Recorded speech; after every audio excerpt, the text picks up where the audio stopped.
Hello everyone, myself Dr. Rajiv Kumar, Assistant Professor, Institute of Management Studies, welcome you all to this week 4 lecture 2 on the course Rural Marketing Principles, Strategies and Practices. Today in this lecture we are going to discuss about the research problem and research design. After this completion of this lecture, one will able to understand how to frame a research problem in context with this rural or any other areas also. And along with this, what are the different type of design that should marketer should understand before going for this research. So let's move toward this learning. The first one today we are going to discuss is how we are going to frame this problem. But before that, one has to understand, as I told you in this previous class also, research is foundation of any research study. Until and unless you don't identify this problem, how you are going to find out the solution? या एकदम बहुत सीधी language में अगर बात करें, अगर आपको पता ही नहीं है सोसाइटी में कि कौन सी प्रॉब्लम को आप सॉल्व करने के लिए निकले हैं, आप किस पे रिसर्च करेंगे, क्या सॉल्यूशन निकालेंगे? तो इसलिए ये जो प्रॉब्लम स्टेटमेंट है ये किसी भी रिसर्च के लिए एक फाउंडेशन है. And research problem would result in clear and economical research plan. अगर ये कहते भी हैं कि when you identify the problem well you have solve your problem 50%. तो ये बहुत जरूरी चीज है. तो what is problem? One has to understand what is problem. If you see this slide, problem is a perceived gap between what it is and what should be. मान के चलिए, if I am a farmer, okay, I am in this current state that I use this traditional way of going for this irrigation method. मैं अपनी खेत की जुताई करता हूं तो ट्रेडिशनल जो चला आ रहा है बाप दादा के जमाने से वही यूज कर रहा हूं. तो ये मेरा क्या है, अभी मैं जिस करंट स्टेट में रह रहा हूं. लेकिन मैं ये सोचता हूं कि आज मैं 21 सेंचुरी में रह रहा हूं जहां की नई नई तकनीक आ गई हैं जिसकी वजह से आपकी सॉइल फर्टिलिटी इंक्रीज होगी, आपकी वाटर जो यूज है वो सही होगा, आपकी प्रोडक्टिविटी और ज्यादा बढ़ेगी. तो ये मेरा क्या है, ये मेरा मैं सोचता हूं कि यहां मुझे होना चाहिए. तो अगर आप देखिए, अगर एक लाइन से अगर ड्रॉ करें तो अगर आप देखिए गैप क्या कहेंगे, ये जहां पे आप हैं, I am here and I should be here. मुझे यह लगता है कि मैं ट्रेडिशनल इरिगेशन सिस्टम यूज कर रहा हूं तो मैं कहां हूं, अभी यहां पे हूं. लेकिन मैं सोचता हूं कि मुझे ये यूज करना चाहिए, तो मेरा क्या डिजायर है कि मैं हाई टेक्निक वाले चीजों को यूज करूं. लेकिन दोनों के बीच में एक गैप है, तो उसी को हम कहीं ना कहीं प्रॉब्लम कहते हैं. तो मैं यहां पे हूं लेकिन मुझे यहां होना चाहिए, मैं वहां क्यों नहीं हूं, इसकी समस्या है, ये आपको ढूंढनी पड़ेगी. और ये क्यों हो सकता है? हो सकता है कि आपके पास पैसा ना हो खरीदने के लिए, आपके पास उतनी नॉलेज ना हो खरीदने के लिए, अवेयरनेस नहीं हो खरीदने के लिए. तो ये जब तक आप आइडेंटिफाई नहीं करेंगे, एक मार्केटर उसको आइडेंटिफाई नहीं करेगा, एक ऑर्गेनाइजेशन उसको आइडेंटिफाई नहीं करेगा, वो आगे नहीं बढ़ सकता. तो ये प्रॉब्लम समझने की बहुत जरूरत है. तो what is current state, what I am saying, this is a present scenario based on existing knowledge practices and what should be desired state. This is the ideal situation और goal that is aspire to based on the improve understanding, solution और innovation. That what I have said just before. तो ये जो इसके बीच में जो gap आप ढूंढते हैं, इसे हम कहते हैं प्रॉब्लम. और वो प्रॉब्लम किसी की वजह से हो सकती है, maybe due to lack of information, due to lack of fund. So see here I have used one example, low adoption of organic farming in rural India. तो what is the current stage in the rural area like Bihar and MP, most farmers still use chemical fertilisers. See they know that the use of chemical fertilizer is going to be very bad. Soil fertility भी खराब करेगा, आपकी सारी जो food हम ले रहे हैं उसके में भी केमिकल कंपोजिशन ज्यादा रहेंगे जो कि हेल्थ के लिए बहुत खराब है. ये सारी चीज जानते हैं. बट आप इसमें क्या करते हैं? Even though there are known health and environmental risk, lack of awareness of organic farming, limited access to this organic input, fear of low crop yield, कुछ ऐसी समस्याएं हैं जो जिसकी वजह से आप आगे नहीं बढ़ना चाहते हैं. What should be the farmer should be inform about और ट्रेन्ड अबाउट और equipped with this original farming, organic farming, sorry.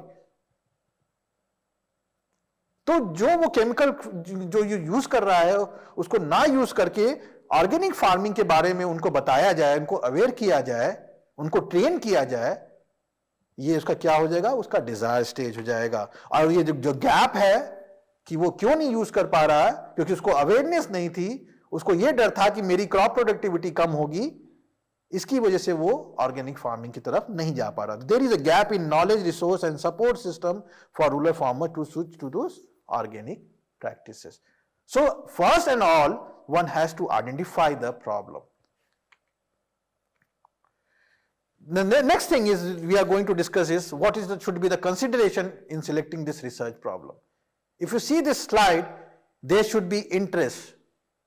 Interest is what? The company should be interested in solving that particular problem.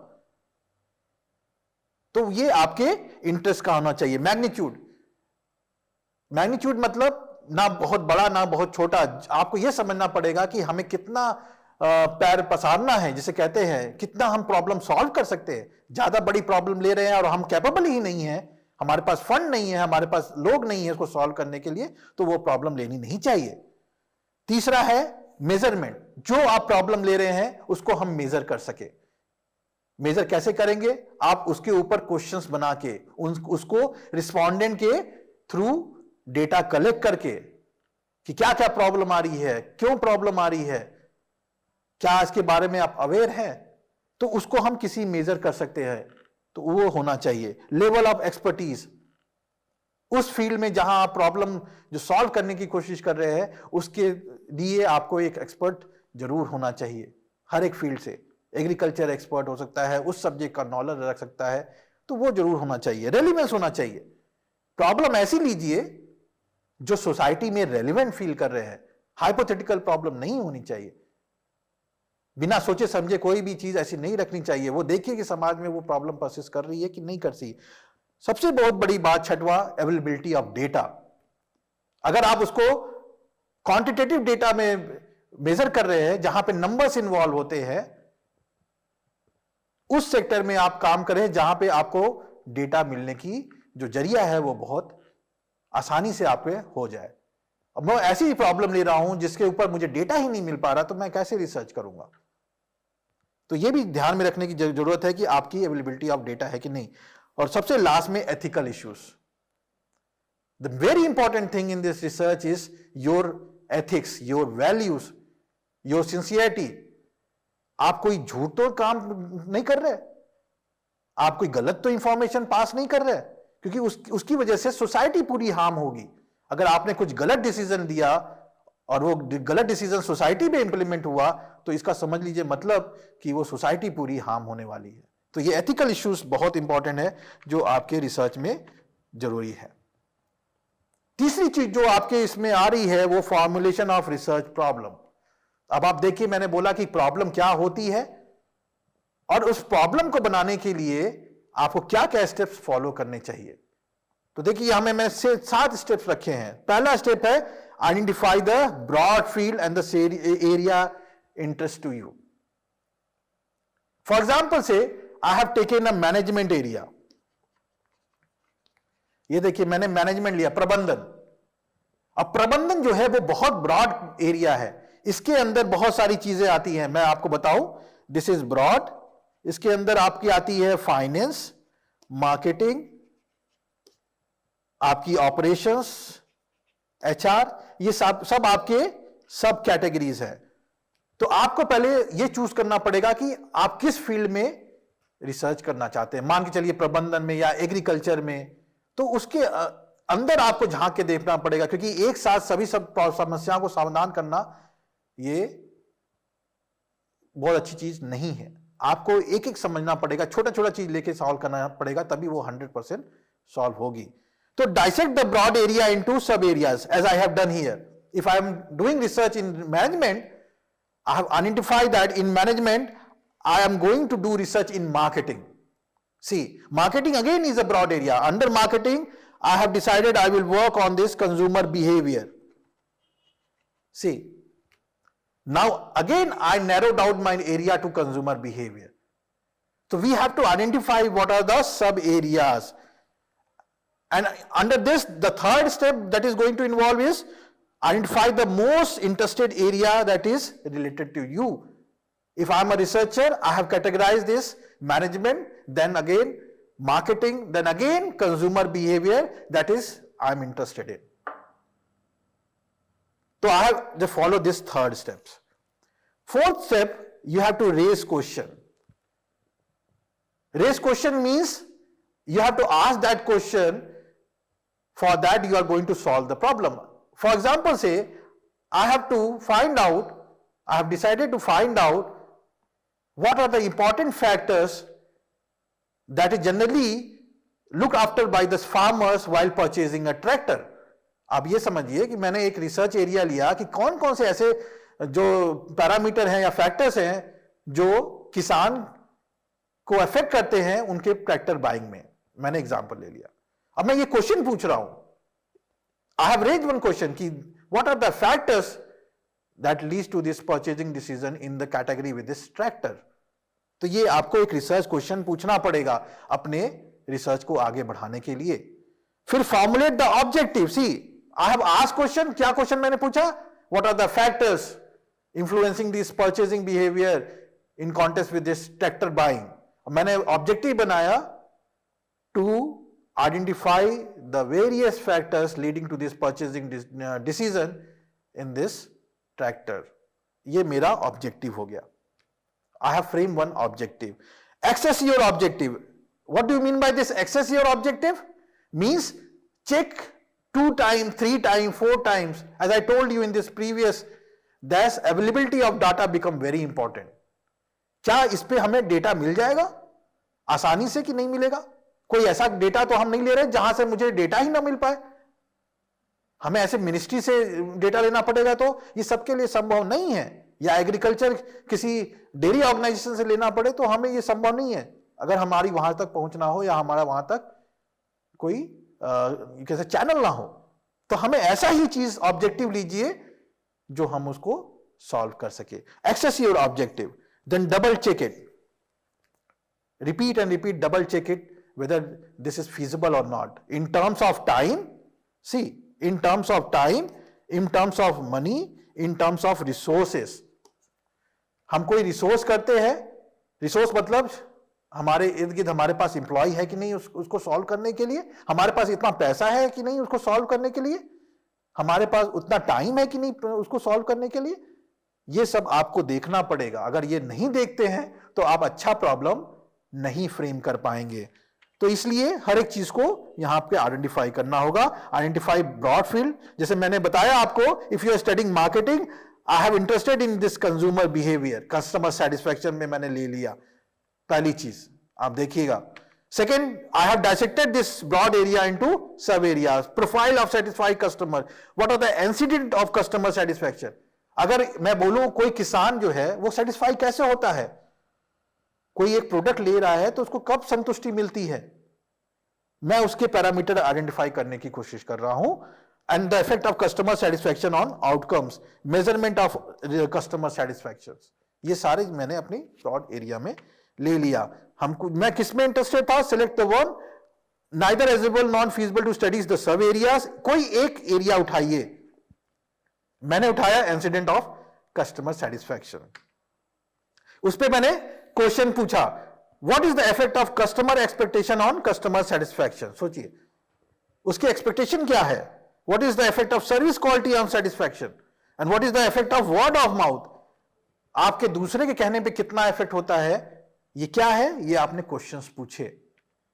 उसके basis पे आपने objective बना दिया जो कि आपको जिस पे आपको डेटा कलेक्ट करना है, उसको स्टैटिकली टेक्निक से यूज करके आगे बढ़ना है. Assess your objectives. आप ऑब्जेक्टिव जो भी बना रहे हैं बार बार उसको चेक करें. double check it whether you are really interested in the study, that you agree with the objective, your objective is educate enough, educate resources आपके पास है और आपके पास टेक्निकल एक्सपर्टीज सारे हैं जो कि आपके रिसर्च में मदद करेगा। ये सारी चीजें आपको याद रखने की जरूरत है। तो सबसे पहला चीज जो रिसर्च में होता है that is research problem framing.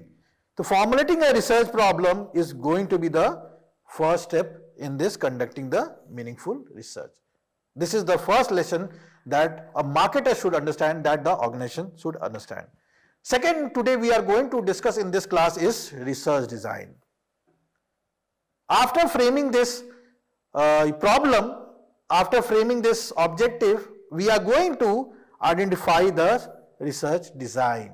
Research design is what? It is a planned structure strategy of research that is called as blueprint, which will guide you in this research process, or you can say that it is a framework or a blueprint that guide your research. ये ऐसा blueprint है, ऐसा summary है जो आपको research करने में मदद करेगा। Generally ये आपके 6 W's पे काम करता है, who, what, when, where, why, way। कौन, कब, कहां, कैसे, क्यों। जब ये सारे W के आप आंसर दे देंगे तो आपको रिसर्च डिजाइन का मतलब समझ में आएगा। Who, define the target population. अब आपको डिफाइन करना पड़ेगा कि आपका पॉपुलेशन कौन सा है, कितने लोग हैं उस पॉपुलेशन में। जैसे मान लीजिए मुझे यह देखना है कि क्या प्राइस का कोई रोल है परचेजिंग डिसीजन में, तो इसको, इस वेरिएबल को टेस्ट करने के लिए, इनके रिलेशनशिप को टेस्ट करने के लिए मुझे कोई पॉपुलेशन डिफाइन करनी पड़ेगी। मैं किनको लूंगा, कितने किसान हैं, 1000 हैं, 2000 हैं, 3000 हैं, इसे आप टारगेट पॉपुलेशन कहेंगे। Who will be the subject, what, the identify the issue variable to be study, कौन सा वेरिएबल आपको स्टडी करना है, व्हेन, कहां करना है, कौन से टाइम पीरियड में करना है, यह आपको देखना पड़ेगा। किस लोकेशन पे, किस ज्योग्राफिकल लोकेशन पे आपको काम करना है। वाई, आपका क्या ऑब्जेक्टिव जो बनाया, ऑब्जेक्टिव क्यों, ये क्या आपके प्रॉब्लम से मैच कर रहा है कि नहीं, वो रियली में सोसाइटी में एग्जिस्ट कर रहा है, ये भी आपको आंसर देने की बहुत जरूरत है।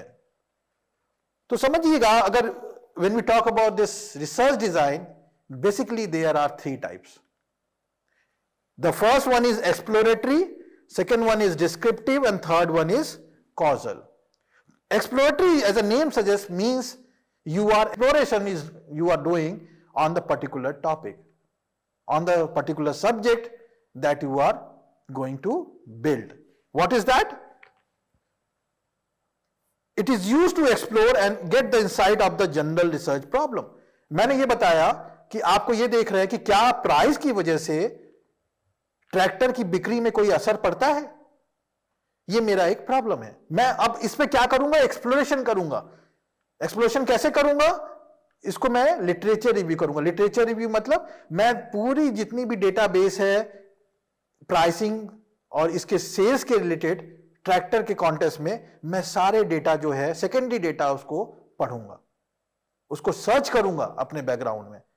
तो अगर मैं ऐसा काम करता हूं तो what we are doing, I am doing exploration, I am doing exploratory research. तो what we are doing, we are obtaining the background information. देखिए, मैं उस रिसर्च से संबंधित सारे बैकग्राउंड इंफॉर्मेशन कलेक्ट करने की कोशिश कर रहा हूं और मैं रिसर्च प्रॉब्लम फॉर्मुलेशन कर रहा हूं, डिफाइनिंग इट मोर प्रिसाइसली कि क्या मेरा प्रॉब्लम सही जा रहा है कि नहीं जा रहा है। मैं क्या कर रहा हूं, मैं वेरिएबल आइडेंटिफाई कर रहा हूं। ये जो वेरिएबल मैंने प्राइसिंग लिया और मैंने जो सेल्स परचेजिंग लिया, ये कहां से आया मेरा, ये मेरा एक्सप्लोरेशन से आया। और मैं कहां से हाइपोथेसिस डेवलप कर रहा हूं, मैंने बताया हाइपोथेसिस क्या होती है। हाइपोथेसिस एक टेंटेटिव स्टेटमेंट है जिसको एक रिसर्चर टेस्ट करता है और प्रूव करना चाहता है डेटा कलेक्शन के माध्यम से कि वो सही है कि गलत है। जैसे मैंने यहां क्या बनाया, प्राइसिंग का क्या कोई रोल है परचेजिंग में, इसको मैं कैसे टेस्ट करूंगा, इसको मैं डेटा कलेक्ट करूंगा, इसको मैं किसी टेक्निक से टेस्ट करूंगा और देखूंगा कि वो क्या कह रहा है। तो ये बहुत इंपॉर्टेंट है। तो type of exploratory research design, कई तरह से एक्सप्लोरेटरी रिसर्च डिजाइन कर सकते हैं हम लोग। देखिए यहां पे लिखा है सेकेंडरी डेटा, मैंने अभी बताया, आप जितनी भी बैकग्राउंड में डेटा है उससे संबंधित आप उसको पढ़ेंगे, आप एक्सपर्ट सर्वे करेंगे। आप फोकस ग्रुप करेंगे। आप क्या करेंगे कि जैसे आपने प्राइसिंग और परचेजिंग डिसीजन पे काम किया, आप क्या करेंगे, कुछ किसान को 8-10 किसान को बैठा लेंगे और ये बताएंगे कि मैं इस पे रिसर्च कर रहा हूं और प्लीज अपना इस पे इनपुट दीजिए। तो वो जो किसान है 8-10 वो डिस्कस करते हैं आपस में और उससे आपको कई सारे इंपॉर्टेंट पैरामीटर मिलते हैं, जिसे उसे कहते हैं हम case study, sorry focus group interview. दूसरा चौथा होता है केस स्टडी। केस स्टडी क्या है? केस स्टडी एक ऐसी स्टडी है जो कि किसी ऑर्गेनाइजेशन के बारे में उसको प्रॉपरली पढ़ के बनाई जाती है। जैसे मान लीजिए एक कोई ऑर्गेनाइजेशन है जो ट्रैक्टर के ही बिजनेस में जुड़ा हुआ है और आप चाहते हैं कि आप उस ट्रैक्टर इंडस्ट्री के केस में कुछ उसमें स्टडी करें, तो आपने उस ऑर्गेनाइजेशन को अच्छी तरह पढ़ा, देखा, स्वॉट एनालिसिस किया, स्ट्रेंथ, वीकनेस, अपॉर्चुनिटी, थ्रेट, सारी चीज की और फिर अपना कुछ वर्डिक्ट दिया। तो ये आपका ये होता है केस स्टडी। प्रोजेक्टिव टेक्निक्स क्या होता है कभी कभी कि आप हर चीज कस्टमर से नहीं निकाल पाते मतलब जैसे आपने क्वेश्चनर बनाया, मैंने बोला एक टूल है हमारा क्वेश्चनर जिससे आप कोई डेटा कलेक्ट करते हैं, लेकिन कई बार ऐसा होता है कि क्वेश्चनर भी आपको सही चीज नहीं दे पाती। तो उस केस में आप क्या करते हैं, कस्टमर से पूछने की कोशिश करते हैं प्रोजेक्टिव टेक्निक के द्वारा। एक फिलिंग द ब्लैंक्स है, या उनको यह पूछ दिया कि अगर मैं आपको क्वालिटी बता रहा हूं तो आपको क्या दिमाग में आ रहा है पहले, तो वो सोचेगा। अगर ट्रैक्टर की ही बात करते हैं, मैं पूछता हूं कि अगर क्वालिटी है और आपको कोई ट्रैक्टर का नाम लेना है, देखिए उसके दिमाग में जो पहला आएगा वो नाम दे देगा। तो ऐसी भी टेक्निक्स हैं जो हम एक्सप्लोरेशन करते हैं। This is known as exploratory study. Second one is descriptive research. तो exploratory is regarding exploration, descriptive what is, it is conducted to describe the business और मार्केट कैरेक्टरिस्टिक्स। अब यह समझिए कि जो आपने एक मॉडल या जो आपने कुछ वेरिएबल आइडेंटिफाई किए एक्सप्लोरेशन से, अब आपने उसको और इन डेप्थ में जाके पढ़ना चाहते हैं, उसकी कैरेक्टरिस्टिक्स पढ़ना चाहते हैं। तो generally it answers who, what, when, where, how kind of questions. अब आप और डिटेल में जाएंगे, क्या प्राइसिंग का ट्रैक्टर बाइंग बिहेवियर पे कुछ रोल है कि नहीं है। अभी हमने एक्सप्लोरेशन से क्या किया, केवल हमने एक मॉडल बना के दिया। अब हमको और टेस्ट कर रहे हैं कि क्या इसका कोई संबंधित, इसका कोई फर्दर रोल है कि नहीं है। तो who should be surveyed, what time should be surveyed, where should be surveyed and how should be surveyed, ये सारे क्वेश्चन को आप इसमें आंसर देंगे। ये दो तरीके के होते हैं, डिस्क्रिप्टिव दो तरीके के होते हैं, एक क्रॉस सेक्शनल स्टडी होता है, एक लॉन्गिट्यूडनल स्टडी होता है। ये समझने की बहुत जरूरत है। What is cross sectional? Cross sectional अगर समझें तो ये एक पॉइंट ऑफ टाइम में किया जाता है। मान लीजिए आपने प्राइसिंग और सेल्स पे किया, तो आपने एक टाइम पे उसको क्वेश्चनर बनाया और आपने रिस्पोंडेंट को दे दिया, वो भर के दे दिया। It is on the one time. But when we talk about longitudinal, we carry out the research, you can say that over a period of time. जैसे आज हमने डेटा कलेक्ट किया, फिर हमने 2 महीने बाद फिर उन्हीं से पूछा, फिर देखा रिस्पॉन्स, फिर 3 महीने बाद आपने देखा, फिर उन्हीं से पूछा। In this the respondent will be same. For example से इन मेडिकल आप देखिए, अगर कोई डायबिटीज पे कोई रिसर्च कर रहा है तो उन्होंने कोई क्वेश्चनर बनाया, कुछ टेस्ट किए, तो उन्होंने आज कलेक्ट किया, फिर वो देखिए वो 2 महीने बाद फिर कलेक्ट करेंगे उन्हीं पेशेंट पे, 3 महीने बाद फिर उन पे करेंगे। अगर ऐसी स्टडी कर रहे हैं आप, तो ऐसी स्टडी को कहते हैं लॉन्गिट्यूडनल स्टडी। आप देखेंगे the same subject is studies over period of time. तो ये डिस्क्रिप्टिव का 2 इंपॉर्टेंट चीज है। तीसरा होता है कॉजल रिसर्च डिजाइन। ये तीसरा आपका रिसर्च डिजाइन बहुत इंपॉर्टेंट है। जनरली ये आपके मार्केटिंग में यूज होता है, that is known as cause and effect. किस पैरामीटर, किस वेरिएबल की वजह से दूसरे वेरिएबल को कोई इफेक्ट हो रहा है क्या? क्या प्राइसिंग कम ज्यादा करने से ट्रैक्टर की बिक्री पे कम ज्यादा हो रहा है कि नहीं हो रहा? अगर ऐसी स्टडी आप कर रहे हैं तो आप कॉजल रिसर्च डिजाइन रिसर्च कर रहे हैं। इसमें बहुत सारी चीजें हैं। आप यहां पे वाई पार्ट, क्यों ऐसा होता है, को आंसर देने की कोशिश करते हैं। तो causal research design to address why part of the question आपको समझना पड़ेगा। तो ये जो 3 रिसर्च डिजाइन है, एक्सप्लोरेटरी, डिस्क्रिप्टिव एंड कॉजल, ये रिसर्च डिजाइन जनरली एक रिसर्चर यूज करता है। So by this lecture I try to just make you learn that the first and foremost important thing in moving in this research is going to be the framing of research problem. Research problem is very important. Until unless you are not doing finding the right research, you are not going to successful in this marketplace. So for marketer, for organization, for the learners, it is very important to frame the problem well. And the second in this, which type of research design you are going to take, either exploratory, either only you are going to build this background, either you are going to find out this only the existing, you can say the model, framing this hypothesis, then you can go for exploratory. Further, if you are moving to answer various W's, then you are going to use this descriptive. And when you are going to identify this cause and effect, you are going to use this causal. So a researcher, a marketer can use only one or the combination of all, or you can say that 2 or more than 2. So for today, I hope that you got my point on this, how to just frame the problem and what type of research design should be used for which objective. So on the basis of that, I have just put an activity question. You are a rural development researcher. Which type of research design would you choose and the impact of the seed distribution on farmer productivity? See, I have just give you 2 variables, free seed distribution and farmer productivity.